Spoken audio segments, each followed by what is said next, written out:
અને મારા વહાલા મોટા ભાઈ બહેનો, હું પટેલ દીપ્તા ધોરણ 4 ની વિદ્યાર્થીની આજે ભારે હૈયે પણ ગર્વ સાથે આપની સમક્ષ ઊભી છું. આજે અમારી શાળામાં ધોરણ 8 ના વિદ્યાર્થીઓને વિદાય પ્રસંગ છે.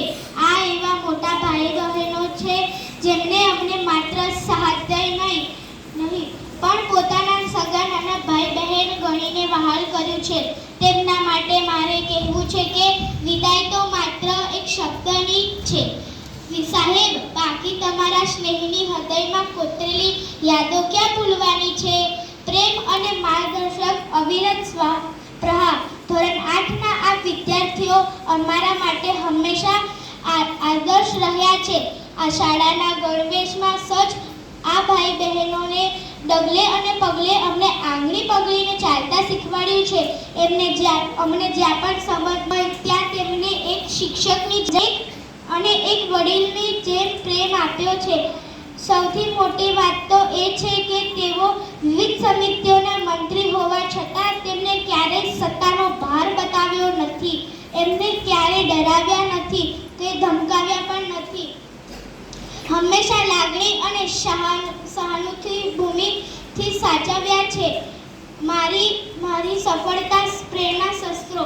આ વર્ષે નિપુણ ભારત અંતર્ગત જ્યારે મેં વાર્તા કથન સ્પર્ધામાં ભાગ લીધો ત્યારે મારા આ મોટા ભાઈ બહેનો મારી હિંમત બન્યા હતા. ખાસ કરીને પ્રાર્થના દીદી સાથે જ્યારે મારે જિલ્લા કક્ષાએ જવાનું થયું ત્યારે મેં પાસે બેસાડીને જે રીતે સમજાવી અને મારો ડર દૂર કર્યો ને હું ક્યારેય નહીં ભૂલી શકું. જ્યારે હું તાલુકા કક્ષાએ પ્રથમ નંબર લાવી શાળામાં આવી ત્યારે આખા શાળા પરિવારે મારું સન્માન કર્યું છે. પણ એ સમયે ધોરણ 8 ના દરેક વિદ્યાર્થીઓએ મને વ્યક્તિગત મળીને અભિનંદન આપ્યા છે. તેમાંથી મારો આત્મવિશ્વાસ બમણો થઈ ગયો. તેમણે મને પોતાના વર્ગમાં બોલાવી મારી વાર્તા શાંતિથી સાંભળી અને જે રીતે મને માર્ગદર્શન આપ્યું છે તે મારા માટે કોઈ આશીર્વાદથી ઓછું નથી. એક પવિત્ર સંકલ્પ છે. તમારા આ પ્રેમ અને નિસ્વાર્થ ભાવને જોઈને આજે હું પણ એક સંકલ્પ કરું છું. જ્યારે હું પણ ધોરણ 8માં આવીશ ત્યારે હું પણ મારાથી નાના ભાઈ બહેનોને આ જ રીતે પ્રેમ આપીશ, તેમને માર્ગદર્શન આપીશ અને આગળ વધવાની તકો પૂરી પાડીશ. શુભકામનાઓ આજે હૃદયની વાત.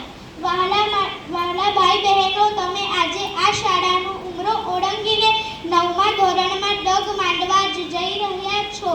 જ્યારે બસ એટલું જ કહીશ કે નવી શાળામાં પણ તમે સફળતાની શિખરો સર કરો.